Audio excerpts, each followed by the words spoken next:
So welcome to the ACTE FCS Division COVID Response Webinar, Family and Consumer Sciences in a Time of Uncertainty, Maslow before Bloom. I'm Carol Workhand, the ACTE FCS Division Vice President and an FCS teacher educator at Purdue University in Indiana. We're fortunate to have several family and consumer sciences folks with us on this webinar. Our objective is to provide support to FCS teachers wherever you practice your craft and apply your science. Support as an FCS professional, but also as encouragement as a teacher impacting the lives of your students. We will have everyone muted, so feel free to type in your questions during this webinar within the chat feature, which is located towards the bottom of your screen. If you'll hover over the bottom of the screen, the chat feature will pop up. I'm hopeful we can answer those questions along the way, or if time allows, towards the end of the webinar.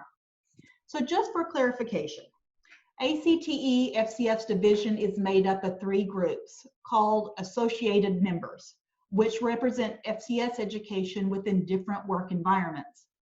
We have one group that is primarily secondary FCS teachers called NATFACS, one group that is primarily FCS teacher educators at colleges and universities called NATEFACS, and one group that is primarily FCS state administrators, and they have a new name called LeadFCS, but formerly they were known as NATEFACS. So let me introduce the folks representing those groups. Tracy Etherton, NATFACS president. She is a Family and Consumer Sciences high school teacher in Missouri. Kristen Best, LeadFCS Education. She's president of that group, and she's an administrator in Nebraska. Allison McIntyre Rieger. She is an FCS consultant and is the LeadFCS Education President-elect, and she is located in Indiana. Nancy Shepard, NATEFACS President from Stephen Austin State University in Texas. And Nicole Graves, the NATEFACS President-elect from South Dakota State University. Representing our FCS partners from AAFCS and FCCLA, Heather Jones, representing AAFCS as their 2019-2020 FCS Teacher of the Year, and she teaches in Virginia. Sandy Spavone, the Executive Director of FCCLA, our FCS CTSO. And we're fortunate to have 2 kids on our call, 2 rock star FCCLA folks, Tyler, who's the FCCLA National President from Texas, and Brissa, the FCCLA National VP of Development from Washington. So let's get started, Nancy. How would you say that FCS history prepared us for what's going on in our world right now? Thanks, Carol, and welcome everyone. It's great to be here. I hope you're all safe and healthy today. So as this crisis has, approached us and hit us all, I've thought a lot about how FCS has such a rich history of evolution and change.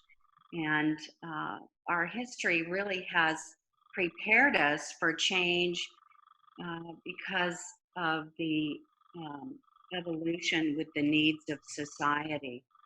If you think back to our founder, Ellen Swallow Richards, she was constantly adapting to change, to succeed. She had a number of roadblocks just to begin our profession. She looked at the needs of the family and society. And of course, later, other leaders looked at ways to improve life, whether it was women answering the call during wartime to work jobs that men had, or adapting to society's changes during women's movement and changing our profession's name. So, we could look at many examples. But consistently, we have looked at social issues and how those have affected the lives of individuals, families, and communities. We are professionals from all walks of life: business leaders, researchers, educators. We're involved with government, extension, and today I see us responding in all of those professional areas to this crisis. And I believe that we are prepared to respond to this because we have always adapted. Our profession has adapted through changes to society with those social issues through the years. Whether it's, as I mentioned, been wartime, issues of gender, education. We had Ellen start the first food school program, and now look at where we are serving to those and adapting with our programs. These things illustrate the evolving nature of our profession and how we can naturally respond to those needs.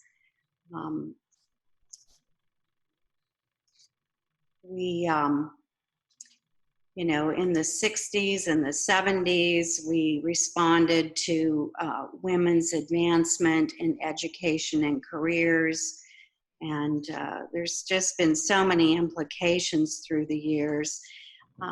But the recurrent issues that individuals, families, and society have confronted have been the forefront of our profession and our history. And so that's just kind of the way I wanted to start things out today. I know others would have other comments about our history, but we could look at how we've addressed obesity or financial literacy. And so, Carol, I think all of those issues are issues that we'll be addressing for a long time, and we will just continue to evolve. Thank you, Nancy. Sandy, how can we continue to support and lead others during these uncertain times? Thank you, Carol and Nancy. I think that our past and the foundation of family and consumer sciences has prepared us for this day. I've been so impressed by the ingenuity of the students in family consumer sciences, our teachers and our state advisors, how we've all been faced with very strong changes and what none of us anticipated this world would look like at this point for us. And instead of shutting down, I see our FCS leaders finding a way to make a solution out of it. And that's just what we do. And continuing to lead and make that difference and use those skill sets has been something that many of you have been doing. So it's really great that FCS is engaged in that process and continuing to lead others, whether that's by sharing the information and the data, helping people that normally don't have to fix meals at home or choose not to fix meals at home. And they're faced now with needing to do that with the supplies that they're able to get. And the creativity of people in FCS and making masks. You see so many of our leaders providing those resources for communities and turning that time. And I just heard as we were waiting to get on this from Carol that there are teachers that are putting together culinary kits and delivering them to the students. And we have teachers that are putting together resources for their community to provide meals for first responders. And so I think that as we continue to help lead each other and lead our communities through this process, that part of that has to also be taking care of ourselves. We are a very giving, supportive, that's part of what FCS does. And as Nancy shared, we've always been there to meet the needs of our country. And sometimes we have to be very careful that we also meet the needs of our own families and ourselves in that process. We have a really good partnership with Franklin Covey and the seven habits of highly effective people. And one of those is called sharpening your saw. And so that's where if we can't take care of ourselves and put our own oxygen masks on when we need to, then we're not able to continue to be that resource that we need to be for our community. So I would encourage all of you, if you have a chance, to go to fcclainc.org.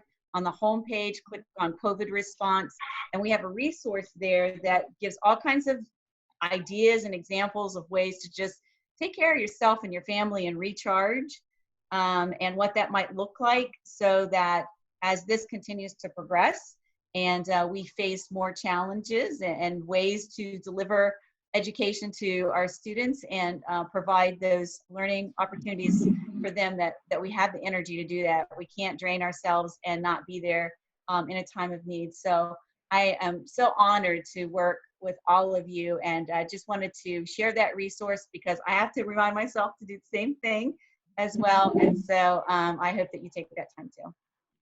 Thanks, Sandy. Heather, what can FCS educators do to be helpful instead of adding to the stress of families?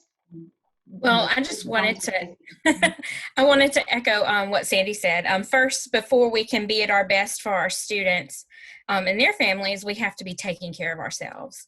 And I had that little epiphany earlier this week. I had to just step away from the computer for a couple of days because there's just been so much information overload, and how to be the best distance educator ever when we're already really in crisis schooling. Let's just call it what it is.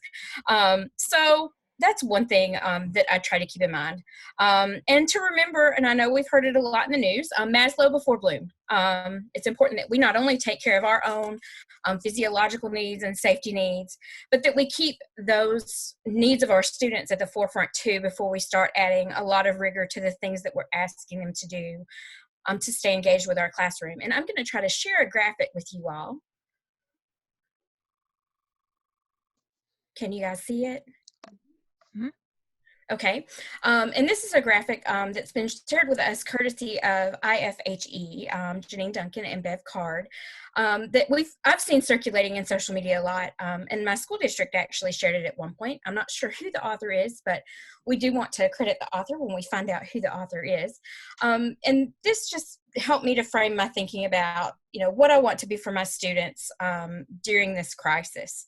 Like many others, I was in the fear zone a couple weeks ago when this first started, and was actually very scared and unsettled when our school division canceled school until I believe it was April 14th, and then our governor closed schools until the end of April, and then we were completely closed and had to come up with these distance learning plans. So after I got my head wrapped around that, I was able to kind of move into the learning zone and think, okay, this is something that is totally out of my control. I need to put the Doritos down and take a walk outside with my dog, and just engage with my family. And a lot of that for me was fear, because I have a brother who's a healthcare worker. He's a pharmacist and is exposed daily and tells us stories about people that come in and expose them to this virus, and how that's being stressful with my sister-in-law. And I can't really be there to help be the super aunt because they live in Alabama, and she's trying to do homeschooling with a kindergartner and a 3-year-old underfoot. So learning to identify emotions and us to just have that open conversation with each other. And recognize that others have situations that are just as stressful. So as an educator, how can I be a help and not a hurt? So I'm trying my best to be flexible and positive with my students. This situation is an adjustment for everyone. And we all have different circumstances. A lot of our students we know, even in Northern Virginia, it's a very blessed area, but we also have a lot of students who don't have access to internet or those MiFi devices or laptops. so they're not able to engage in e-learning. So being flexible with them and what can count as an assessment for them. Providing them with extra practice activities that align with our FCS curriculum standards, but aren't adding undue burden to the family. So for example, if there's a student who's already at home and is helping take care of those younger siblings, they can tell me about it. That's okay. If they can't do the worksheet, we can be flexible and have that conversation by email or phone. If they're helping prepare meals at home, that's a perfect example of an activity that would work and sync up with what we do in exploratory middle school FACS or FCS. Also, I'm trying my best to make my Blackboard and Google Classroom websites not just a conduit to say, hi, Ms. Jones wants you to do laundry with your family this week, but also a resource for both students and parents. To put on my past cooperative extension educator hat, I try to post resources that are research-based from universities and from our cooperative extension programs that can both help our students and our families who are at home. And personally, to go back to the graphic, this is going to be something that takes some time. So if I'm going to be at home with my fabulous puppy who is hanging out down below, I would like to learn something out of all this. So I'm taking time to hopefully learn how to do some much better instructional videos for my students, and also take the time to be thankful and thank those who help me, because a lot of times we're in such a fast-paced environment, we neglect saying thank you and expressing gratitude. So that's one thing that this little slowdown has kind of helped me recenter on. And I'm going to try to stop share, and I'll share that graphic with you all. Thank you, Heather. You're welcome. Tracy, as educators, we know the importance of building positive relationships with our students and their families and helping those kids to succeed. What strategies have helped you to maintain or improve those relationships while teaching in a remote capacity? A lot of my secondary education counterparts are not going to be excited about this suggestion because nobody really, maybe I'm wrong, most of us don't really enjoy picking up the phone and talking to the parents. But that is the one resource that has really been very valuable. A lot of the calls, honestly, are simply so that the parents understand that if I don't have assignments from their child, I can't give credit for those. So sometimes the conversations start out like that, but I've had some really interesting conversations with grandmothers and mothers and fathers. And sometimes they put the kids on the phone, and you don't really know what's going on with that child until they tell you. And sometimes they're not going to tell you. But the more home contacts you can make, that gives that family some evidence that people at the school really are caring about their child and they want them to do well.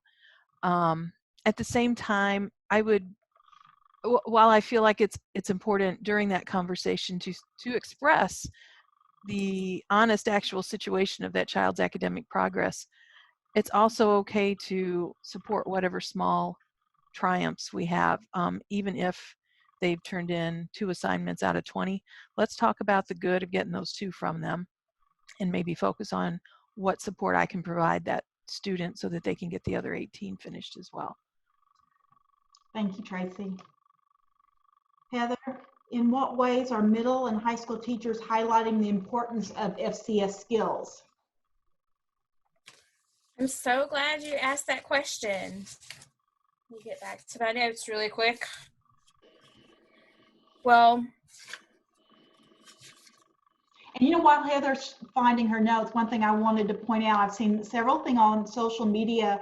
I think it's really important, once again, for us to call ourselves family consumer science teachers who teach textiles, who teach culinary, because I'll see people and think, oh, that's an FCS teacher, and FCS is never mentioned. And so this may be an opportunity for us to reinforce what our profession's name is, and then our specialty area as well, but not to forget that. Did Neville eat your papers, Heather? no, of course not, because I'm a hot mess over here. Nothing's changed there. One of the ways that we are highlighting the importance of FCS skills, or again, going back to those things that are fundamental family functions that have to happen every day. What are the basics, especially in middle school exploratory courses? You have to feed your family every day, and hopefully you're not eating Doritos all day long.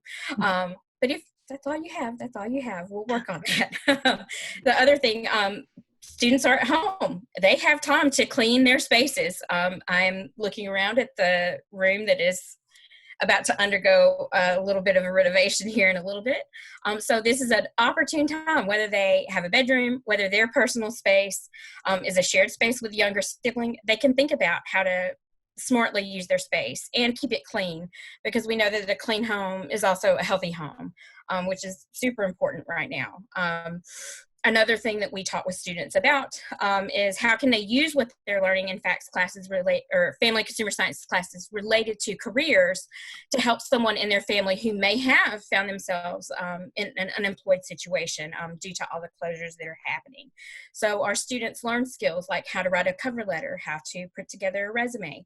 Those are all things, even if you're an 8th grader, you still have that base of information you can share with people in your family. And again, it's kind of putting back the cooperative extension hat on. If you think back to the origins of the 4-H program, how were adults reached by extension educators? They were reached through their children, through the start of the corn clubs and 4-H clubs. So it's kind of that same idea of extension education and kind of infusing it into my family and consumer sciences classroom. And then I'm sure I have another note that's super important, but I can't find it right now. So you can come back. You can come back later, Heather. Thank you. Hey, Tyler, you're on mute. Okay. How have you been using FCS skills during your self-quarantine? Yeah, so I've been using them a lot actually, and in ways that I kind of am just noticing looking back. So specifically with my culinary classes. I'm thinking back to all the challenges where we were given random ingredients and told to make it out of what we had. I tried to make cookies the other day without butter, so you can imagine how that went. And just trying to cook for the family and different things like that. And then I took 2 years of child development, and last weekend my mom and I babysat. So all of that information also helped me there. All the tips and tricks they've been given to deal with children, things like that. Applying it to everyday life right now. Absolutely, and in ways I didn't imagine I would. Rissa, what have you learned in an FCS class that's helped you during this time? Right, so I took a financial literacy class at the beginning of my school year. It's a graduation requirement for seniors, but I decided to take it my junior year. And with this information, I've decided to create a workshop for students that don't have access to those financial literacy classes. And so far I have about 45 students signed up to join my Zoom call next week to talk about financial literacy, how to open an account, how to pay for college, and how to budget and save. So I've been really using my resources from my FCS teacher that taught me my financial literacy class, and so I'm going to put that to good use. Excellent, excellent. Tracy, what have you found to be helpful when working with secondary level students during this transition to online learning? Well, some of the things on my list are probably things that folks have seen all over the place, but at the risk of repeating, I'm going to go ahead and share those with you. The first one I saw was less is more. There is no way you're going to cover the things that you set out to cover at the beginning of the year. So prioritize, figure out what they really, really need to know, and focus on those things. I think one of the biggest obstacles or challenges with teaching teenagers is establishing trust with them. And you're not going to do that if you change deadlines so that they are earlier rather than later. You're going to do that if you put all of your expectations and assignments in one place, the students know how to access, that the parents can also access to get that information. Some sort of, I put everything on a Google Doc and I can update it as I need to. And I went in just last week and adjusted some things because I knew if I was struggling with some of the expectations of this remote learning, I knew they must be as well. offer your support, be there, send them an email, call them up. You're going to get varying results with that calling on the phone. But I forgot to say earlier, don't forget to give those overachievers a little pat on the back, because they're still overachieving, but nobody's noticing that quite as much. And if we're going to keep those guys in the game, we have to keep motivating them. I just tried to set up a Zoom class yesterday, and 5 minutes before the class started, my computer just lost its mind, and I don't know what happened, but I had to do a total restart. And as I was going through all of that stress, I thought, now would you believe a kid if they told you that was the problem? So I'm embracing all the excuses, and we're extending deadlines right and left, and I am sure that I'm going to have a big pile of late work to grade if and when we ever get to go back, but I've just decided that's going to be okay with me. And if I want these kids to survive and excel, that's what we're going to need to do. The other big thing, we're not having any fun. Nobody's having any. Are you having any fun, you guys? Let me see your hands. Right? None of us. So you have to maybe make it a little fun. And this I'm going to share with you. It's a little weird, but about 3 days into this quarantine stuff, I was like, all right, I'm going to lose my mind if I don't have some fun here. So I thought, well, extra credit's unlimited where I come from. So I made a quarantine bingo, and I will share this in the chat. Anybody who wants to modify it or copy it and use it. And I filled it up with things that we as humans need, and some social interaction and some healthy eating, and just taking a shower, just little things here and there, actual conversations face to face. You know, I'm not making a lot of TikToks, but the kids sure are. So I tried to put that one on there too. Anyway, I will put that link in the comments if you all, or in the chat room, I guess, if you all would like to share that and check it out. But I thought, you know, extra credit's free. It might get them off the couch and having a little bit of fun. And maybe we'll all survive it together that way. Thanks, Tracy. Tyler, how have you been adapting to this online learning? Yeah, so I just kind of want to talk about what Tracy said for a second. I loved everything you said, Tracy, and I think, you know, what's most important that I find in my teachers is that adaptability and that like understanding of like we're all struggling. But definitely switching to online learning has been a challenge. Not a lot of my teachers used Google Classroom before this, so we've kind of been learning how to use Google Classroom together. And so that kind of learning together and finding new features as we go has made me more wanting to give my 150% on my assignments and made them more lenient on things like that. And I loved the bingo too, because my favorite assignments that I'm assigned are when they're like, pick 3 of these to do, or pick, you know, 2 assignments out of this list, because it gives me kind of a choice. And then my teachers have been so creative with their assignments. My FCS teacher told me to clean and organize a cabinet and send her a picture of how I did it. And so just different things like that to keep in an entertaining and also a learning environment has been really great. Marissa, what about you? What real world skills have you gained through FCCLA via this online method of learning? Yeah, right. So with FCCLA, I've developed communication and time management skills. And so I am taking dual credit classes right now. And so with all these classes, I'm still balancing college work online, which is really new to me. So I'm not used to learning college stuff online without a teacher to help me. But I've been communicating with them back and forth, trying to learn what I need to do.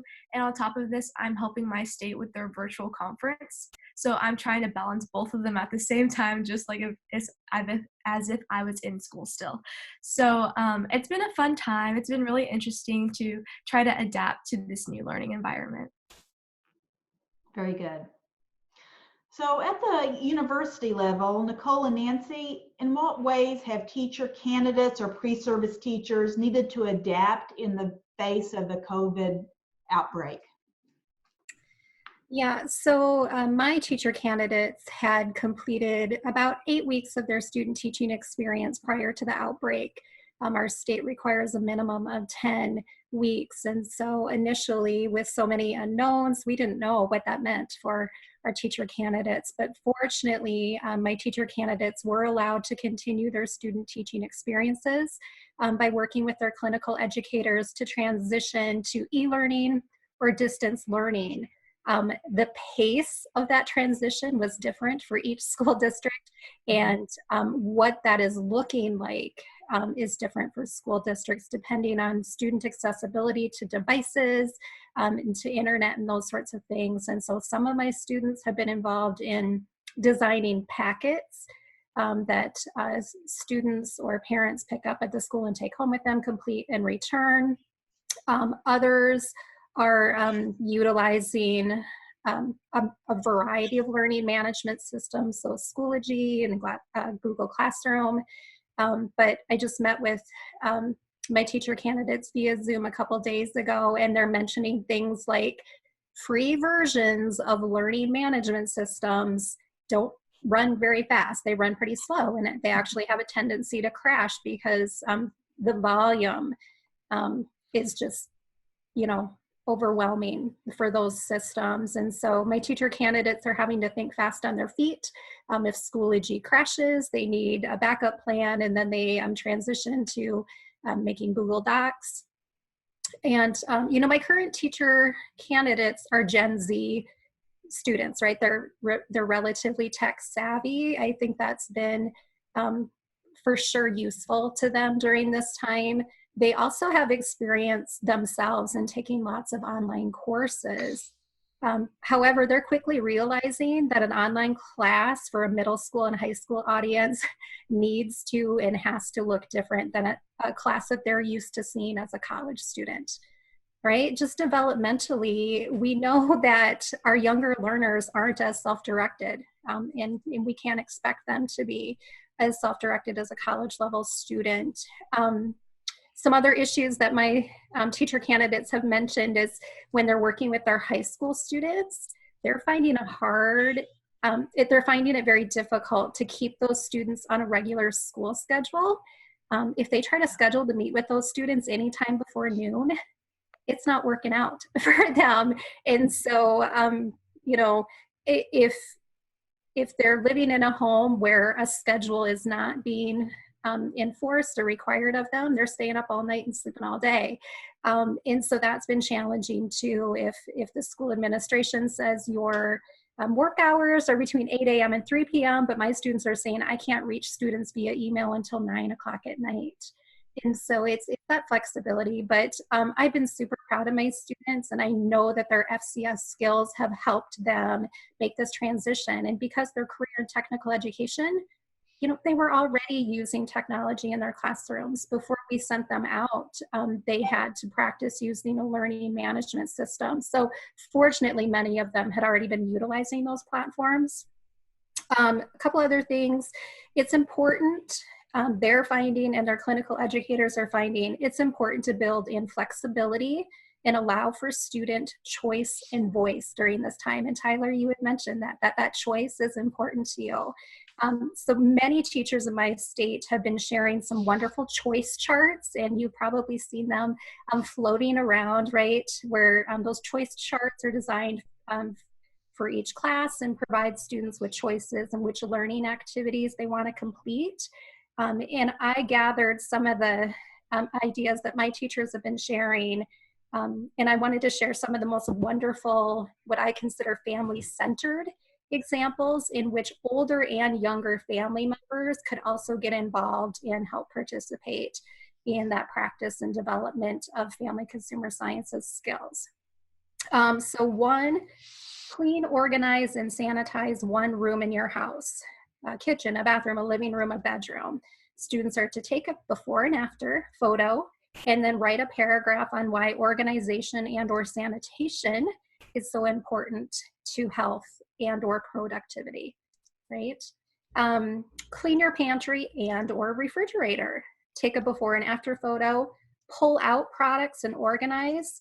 Make sure that you check expiration dates and sanitize the surfaces, and then write a paragraph about why it's important to use the first in, first out process.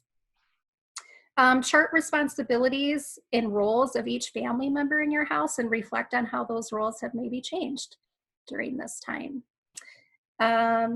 Interview an adult in your life and ask them about what they've learned about financial literacy skills. And I know Brissa said that her knowledge of finances during this time has been helpful to her as well. I also have teachers encouraging students to do random acts of kindness.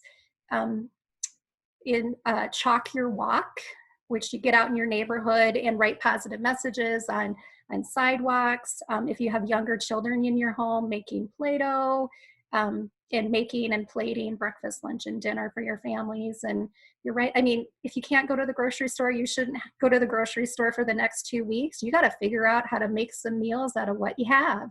And those are the types of skills that we offer. So I've been really impressed with the flexibility and adaptability of the teachers all across the state, as well as my teacher candidates during this time. Nancy, do you have something to add? Yeah, I'm just going to comment from a little different angle. Thank you, Nicole. So I'm going to comment just in terms of how the state and the Texas Education Agency has responded. So there's been so many, questions that have come up, and, the teacher educators, how do we respond to this? How do the faculty respond to all the questions that have come from the students about, the requirements, the students still meeting, the requirements for clinical teaching or internships, and how will those be adjusted. And so we were getting, regular updates and emails and so forth from the Texas Education Agency, which was great. And the governor was great about responding and adapting those or waiving some of the requirements. And I suppose this is the same in other states. It was very helpful to have a multiple page document that was published on their website that addresses, the frequently asked questions in regard to, some of those areas, the clinical teaching, internships, practicums, our testing and so forth. And so the students are able to go there for answers, as well as, of course, our educators. And, if our students or our candidates have completed at least half of the required days, I'm just kind of curious how it is in some of the other states. It's all listed out, but basically if they've completed half, then they're going to be okay. And so, that reduced a lot of the stress, obviously, with the students who were kind of in a panic about, I can't get back into the school, what am I going to do, and so forth and so on. So having them address this fairly quickly and respond was very helpful. Yes, here in the state of Indiana, the minimal is 10 weeks, but FCS Ed, we do 16 weeks. And they all had finished the first 10 and done their big Ed TPA assessment and turned it in. So they did everything they had to do. So now they're doing 6 weeks at a middle school placement, all online, and all of the cooperating teachers are saying what a blessing it's been to have someone as a team partner to be working in an environment that they've not done before either. Yeah. And the college students tend to be a little more, they'll take risks on the online things, and I think it's been very helpful. But I would say those of you that know any teacher candidate in any kind of content area, they're really feeling stressed right now. And I would encourage you to reach out to them and say, it's all going to be okay. The state wants you to be licensed. Things will be, it may take a little longer, but you can still apply for jobs, and things are going to work out. Yes. Nicole or Heather, at both the secondary and post-secondary levels, or Tracy, how can we encourage the same type of civility expected in a face-to-face classroom and an e-learning environment? Do you have any tips for that? I have some ideas Okay. I'd like to share. So one of the things that I do right off the bat is in my syllabus, I teach mostly online. This is Nancy. And so I set the tone in my syllabus with a netiquette rules that outline information on how they should talk to each other, communicate with each other, communicate with the instructor, and you know, how they should be present in the class, fairness, empathy towards each other, respect, that we're all very diverse, that we have great ideas to share with each other, and that it's a learning environment that we are going to embrace learning from each other, but also that that we want to empower our students by self-regulated learning. And so to share with them information about their ability to control and be responsible for their academic achievement, because sometimes they feel a bit alone if they're not familiar with online learning or very comfortable with it. And so successful learners can develop skills pertaining, you know, to motivation, setting goals, planning, contingency plans to take charge of their learning. And I can share some information, some resources. Zimmerman and Reisenberg identified 6 dimensions of learning important. And Nancy, can you type that up, and we'll include all of those in our web materials? I sure will. That would be great. That'd be great.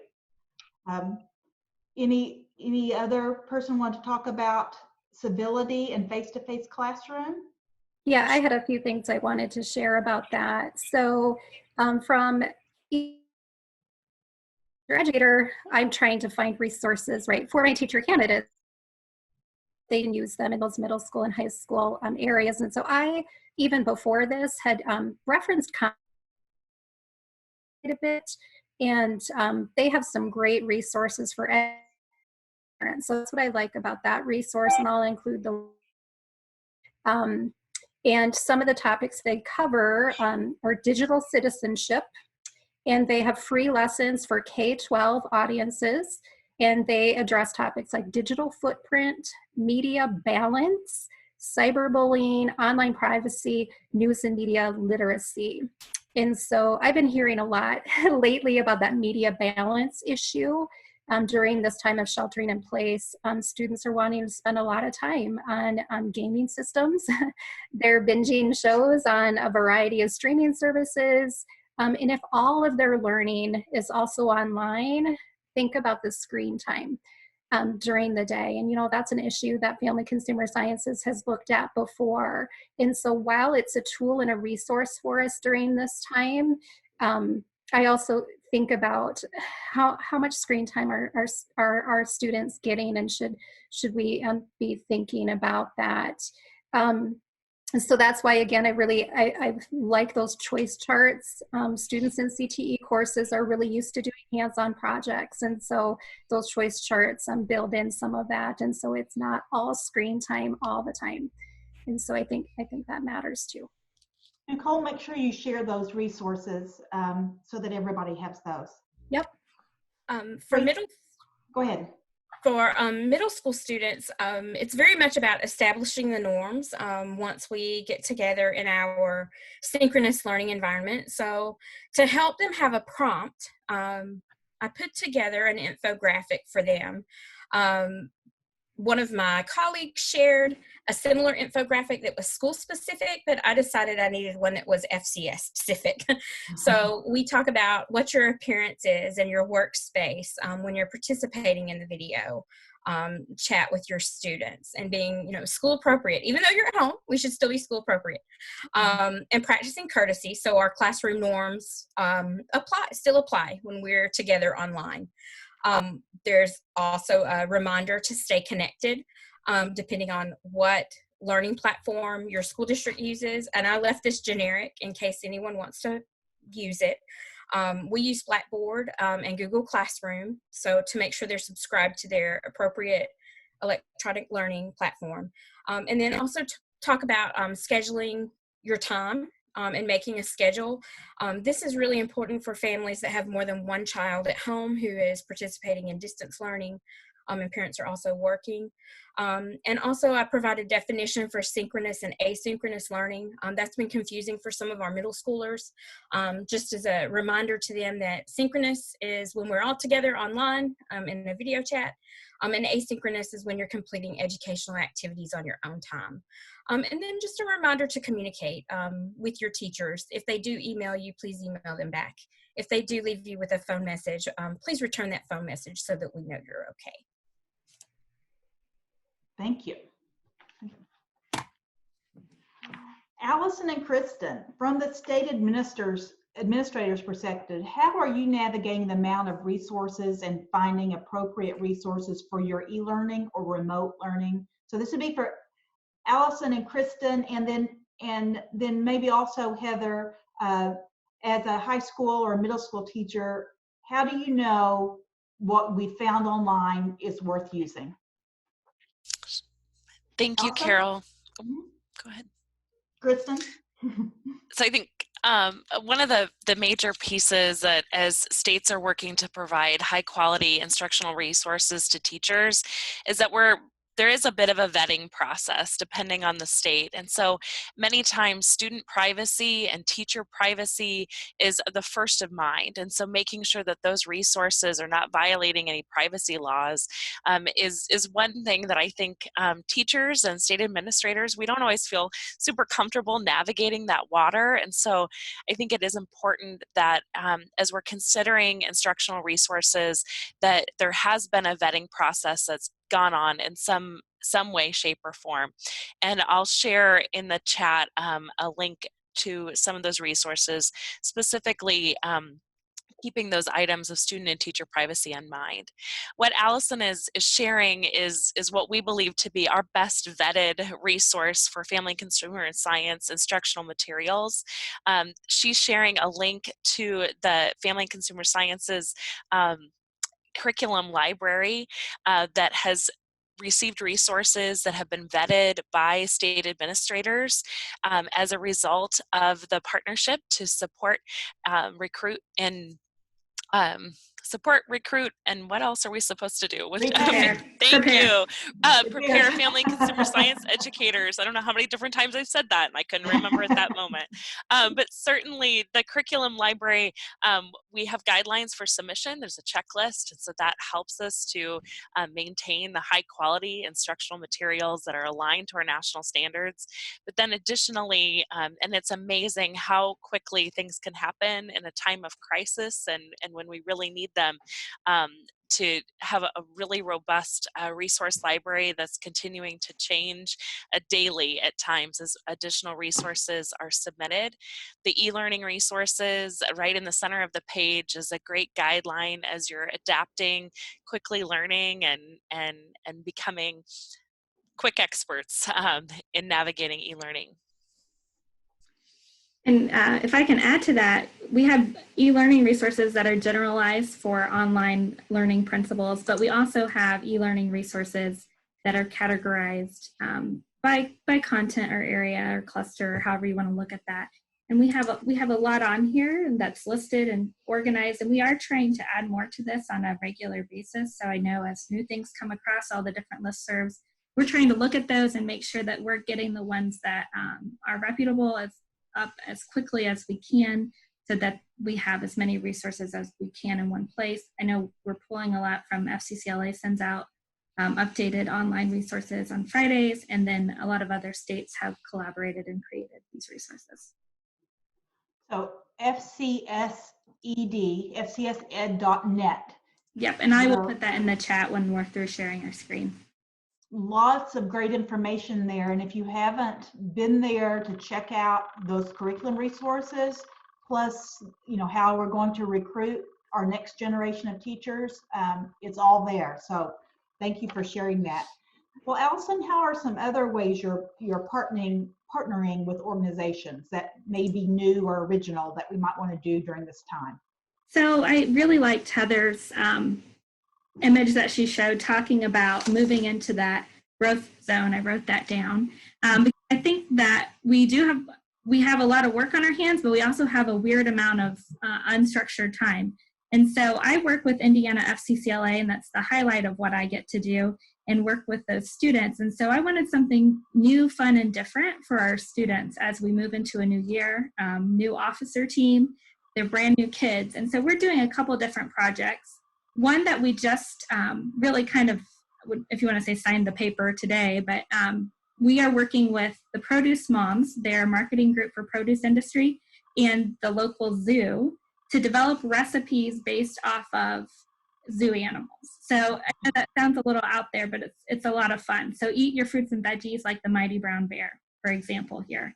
And what's really nice on this website is there's going to be resources about what they eat, what vitamins, minerals, all the nutrient parts of that, but then also how you can eat like the brown bear. And so it's just kind of a different approach to nutrition, to culinary education. This is one example. Our culinary students are going to be working to develop some recipes for other animals that are part of this project. And we are also going to be helping to develop materials like these that I'm going to show you really quickly. So this is an overview of what you might see at the zoo when you go to visit. Then they're going to do some things for early childhood education too. Thinking about what do you think the brown bear's favorite fruit is? We're going to look at incorporating some literature into that, and then what's your favorite bear food? So this kind of goes along with a campaign that they've had in the past called Find Your Favorites. And that's one way we're partnering. And when we talked about resources, I did want to point this out because it's on their website and I'm going to share it. They have a really great video about how to wash your produce. And so for those of you who are trying to send out information right now during COVID-19, I would recommend using this as one of your resources with the director of the Produce Marketing Association. So I just wanted to add that in. The other thing that's kind of fun and different that we're doing is we're doing a challenge right now called Dairy in Your Fridge. And can you guys see that now on the screen? And so we have students making videos. They're creating recipe with whatever dairy products they have at home right now, which we know all vary, right? Some of us have been able to get milk, some of us haven't. And they're coming up with some really cool and clever things. And the Dairy Association is partnering with us, and they're providing 5 prizes of gift cards and other resources to our students. And what's great about that is that our students need something to look forward to right now, and we're trying to find ways to make that happen. But also our partners are facing the same struggles that we're facing in the classroom and with our organizations, and that they're trying to figure out how to do things differently in a different world. So sometimes figuring that out together is a really great way to do it. Thank you. Well, Kristen and Allison, many FCS students and teachers have been using their skills to respond to the pandemic. How will we measure the impact of FCS at this time? We're excited to share with Family and Consumer Science teachers a survey, which I know teachers are super excited to receive right now, but we're mostly excited about how we can really maximize and be able to share the tremendous impact of Family and Consumer Science's students and teachers in response to the pandemic. We truly believe, and we know, and we're seeing it, and you guys were highlighting the work that you're doing with community service projects and using your skills in so so many different ways. We know that we're responding to this effort, and we're using foundational family and consumer sciences skills to respond. And so the purpose of our survey is to capture the information from our teachers first about what skills, what things that their students might be doing, really try to measure that impact. And we're excited to take the results of that survey to have an infographic that we believe will be a powerful change agent as we continue to market and promote family and consumer sciences programs and advocate for a career in technical education. We've had 250 responses already. Almost 300 now. Almost 300 Yeah. just since yesterday. Yeah. So Yeah. We're excited to continue to promote that nationwide. Yeah, so if you have friends and you have listservs in your state and whatever else, I'm going to post this link into the chat. Please share it and fill it out. I know I looked today and we have about 15 states represented so far, but we know we have stuff going on probably in all 50, and so we'd like to see that. And I know, just looking at my state's data, I know people that are doing things and it's not on there yet. So trying to follow up with that information, we really want to show the importance of what Family and Consumer Sciences has provided during this hard time. Thank you.